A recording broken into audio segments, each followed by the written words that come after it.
बिस्मिल्लाहिर्रहमानिर्रहीम, अस्सलाम वालेकुम। मैं हूं आयशा शफीक। नजर डालते हैं सबसे पहले न्यूज़ हेडलाइंस। बिस्मिल्लाहिर्रहमानिर्रहीम, अस्सलाम वालेकुम। मैं हूं अहमद नईम भट्टी, सीनियर जर्नलिस्ट। आज हम आपके साथ सीनियर हमारे एडवोकेट जहीर मलिक साहब मौजूद है। आज हम इनके साथ एक नशिस्त आपके साथ शेयर करेंगे जिसमें हम इनसे जो ओवरसीज़ पाकिस्तानीज़ के पासपोर्ट से मुतालिक जो मसाइल हैं, जो इश्यूज़ हैं, उस पर हम इनसे डिस्कस करेंगे। अस्सलाम वालेकुम मलिक साहब, कैसे हैं जी आप? जी वालेकुम सलाम सर, क्या हाल है? ठीक है, खैरियत से। मलिक साहब, हमारे ओवरसीज़ पाकिस्तानी जो कि गल्फ़ कंट्रीज़ में, खलीजी ममालिक में या यूरोपियन कंट्रीज़ में मुलाजमत के लिए या बिजनेस के लिए या किसी भी हवाले से जाते हैं और किसी भी वजह से, कानूनी वजह से या किसी गलती की वजह से डीपोर्ट हो जाते हैं और पाकिस्तान आ जाते हैं और बहुत अरसे तक यहाँ पर उनको सरकारी हवाले से या किसी फाउंडेशन की वजह से किसी किस्म की कोई मदद नहीं फराहम की जाती और उनके इशूज़ जो है बड़ी मुश्किल में आ जाते हैं और दोबारा वो वहाँ पर जाकर काम करने से, रोज़गार हासिल करने से उनके लिए प्रॉब्लम खड़ी हो जाती है। तो उनके बारे में थोड़ा बताइएगा कि उनके इशूज़ हम कैसे, आपकी लाभ हम कैसे उनको हल करेंगे। जी बिस्मिल्लाहिर्रहमानिर्रहीम। अहमद नईम साहब, आपका बहुत शुक्रिया। Thank you. आपने बड़ी अच्छी बात बताई और ये बड़ा है मौजू आपने छेड़ा है कि ये बिल्कुल हम भी इसको ना, इसमें हमारा भी काफ़ी एक्सपीरियंस है कि जो पाकिस्तानी बैरून मुल्क या अब्राड जब सफ़र करते हैं तो ट्रैवलिंग के दौरान जब हम स्टे करते हैं या जिस मकसद जाते हैं तो वहाँ पर उनके बेशुमार मसाइल का सामना करना पड़ता है। जी जी। और अक्सर मामलात में उनको डी बोर्ड भी कर दिया जाता है। डी बोर्ड का मतलब ये होता है कि जो मुतलका कंट्री है वो उसको वापस पाकिस्तान भेज देते हैं जी। और उनके पासपोर्ट को ब्लैक लिस्ट में डाल देते हैं या जब्त कर देते हैं या कैसे कर देते हैं जी। और फिर वो सफर भी करते हैं, ट्रेनिंग उनकी तो काफ़ी तकलीफ भी उनको होती है, रोजगार भी नहीं होता। तो इस हवाले से आपका क्वेश्चन ये था कि लीगली हम क्या कर सकते हैं। जी, हमारी फर्म को क्या देखिए, जो हमारी ताइला फर्म है ये इस पे ऑलरेडी हमने बेशुमार केसेस किए हैं और उनको रिलीफ दे के दिया है कि FIA या इमिग्रेशन डिपार्टमेंट किसी भी शहरी का पासपोर्ट को वो ब्लैक लिस्ट में नहीं डाल सकते।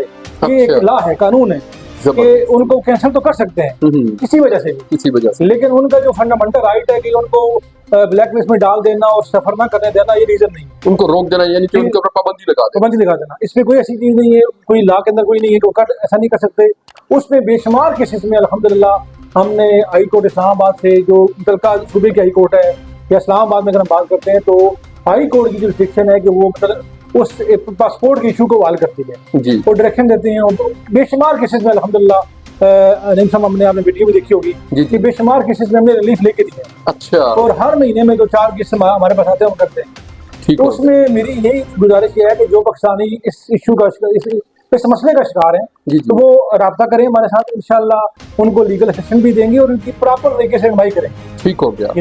अच्छा, दूसरा मतलब साहब ये बताइएगा हमारे नाज़रीन को, हमारे जो ओवरसीज़ पाकिस्तानी इनके साथ ये बहुत बड़ा इशू पाकिस्तान में 25 करोड़ की आबादी में हमारी जो मैन पावर है, बहुत बड़ी तादाद में ओवरसीज़ जो है पाकिस्तानी जो है वो बैरून मुल्क हमारे लिए एक जो हमारी मईशत का जो एक रीढ़ की हड्डी की हैसियत रखते हैं मौजूद है। और बहुत से पाकिस्तानी जो डिपोर्ट होकर या किसी भी वजह से ब्लैक लिस्ट होकर वो पाकिस्तान वापस आ गए और पाकिस्तान के मुख्तलिफ शहरों में रहते हैं, तो वो हमारी जो लॉ फर्म है, अगर जो पाकिस्तान के मुख्तलिफ शहरों से जो ताल्लुक रखते हैं, वो उनके लिए आप क्या मशवरा देंगे, तो वो कैसे रब्ता करेंगे, उनका मसला कैसे हल होगा? जी देखें निम्बी, वो जैसे पहले मैंने कहा कि ये वाकई ही बहुत बड़ा इशू है और ये बहुत छोटा इशू नहीं है कि हमारे लाखों पाकिस्तानी रोजगार के लिए, बल्कि ना सिर्फ अपने रोजगार के लिए बल्कि इस मुल्क की जो मईशत के अंदर भी अपना करने के लिए अपना रब्ता कर रहे हैं। उसमें लीगली किसी शहर के अंदर भी रह रहे हैं, किसी कोने में रह रहे हैं, तो हमारी लॉ फर्म जो है हर जगह मौजूद है। ठीक हो उसमें अगर वो लाहौर में भी अगर उन्हें समझते हैं कि पंजाब के अंदर भी अगर इशू है या सिंध के अंदर है, क्योंकि ये मामला FIA से मुतल्लका है और FIA तकरीबन हर सूबे के अंदर मौजूद है। ठीक है। और उसके अलावा ये हाई कोर्ट इसको डील करती है, हाई कोर्ट की जुरिस्डिक्शन होती है, तो हाई कोर्ट हर सूबे के अंदर मौजूद है। ठीक हो। तो उसमें अगर वो रब्ता करेंगे, हमारे कॉन्टैक्ट नंबर आ जाएंगे वहाँ पे स्क्रीन पे, वो रब्ता करेंगे तो इंशाल्लाह उनको लीगल प्रॉपर तरीके से उनको उनकी रहनुमाई भी करेंगे और काम भी करेंगे। अच्छा, एक और बात मुझे बताइएगा मकसद, ये बड़ा एक इंपॉर्टेंट क्वेश्चन है कि हमारे कुछ ऐसे ओवरसीज पाकिस्तानी जो कि दूसरे शहर में रहते हैं मगर वो हमारे इस्लामाबाद, हमारे हेड ऑफिस नहीं आ सकते, उनके लिए आप क्या मशवरा देंगे, वो कैसे अपना मसला हल करवाएंगे? अगर वो बिलफर्ज नहीं आ सकते तो जो लाहौर के अंदर जो लाहौर है वहाँ पर हमारा ऑफिस मौजूद है, तो वो रब्ता करके वो रब्ता करें। उसके लिए अगर किसी वजह से भी उनका आना मुश्किल है तो उनके लिए भी हम आसान वे हम निकाल लेंगे। हमारे पास ऑफिस लाहौर के अंदर मौजूद हैं, बल्कि हर जिले के अंदर मौजूद है। ठीक हो गया। कोई नहीं है, अपने शहर में रहते हुए उस ऑफिस से वो रब्ता करेंगे, अपने डॉक्यूमेंट्स वहाँ लेके जाएंगे और अपना केस वहाँ सबमिट करवाएंगे और हमारी जो लॉ फर्म है उनको देखिए। उसके अलावा ये भी है कि जो अगर कोई शहरी समझ है तो बाई पोस्ट भी अपने डॉक्यूमेंट भेज के हमारे व्हाट्सएप नंबर, हमारा जो ऑफिस का एड्रेस है वो जब रब्ता करेगा तो हम उनको गाइड कर देंगे किस तरीके से वो पहुंच सकते हैं। किसी वजह से वो नहीं आ सकते तो ऑनलाइन सिस्टम जो होता है, जिसका डॉक्यूमेंट भेज दिए, उनको हम स्टडी करेंगे और ऑनलाइन फीस भी आ जाती है। वो तमाम चीजें इसको हमारा काम है, हमारी लॉ फर्म का काम है कि कैसे करते हैं। बहुत बहुत मेहरबानी मलक साहब, आपने बहुत टाइम दिया और बहुत अच्छे मशवरे दिए हमारे ऐसे ओवरसीज पाकिस्तानीज को कि जो कि पासपोर्ट के हवाले से, डिपोर्ट के हवाले से, पासपोर्ट ब्लॉक के हवाले से मसाइल का शिकार हैं।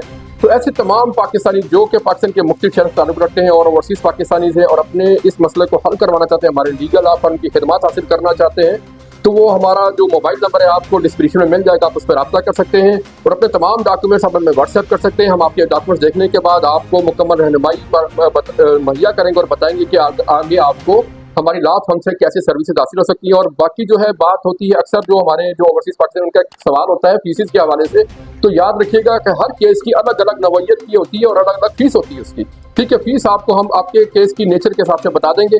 तो इसके साथ ही इस प्रोग्राम को ख़त्म करते हैं, तो मिलते हैं अगले सेशन में। इजाज़त दीजिएगा, खुदा हाफिज़।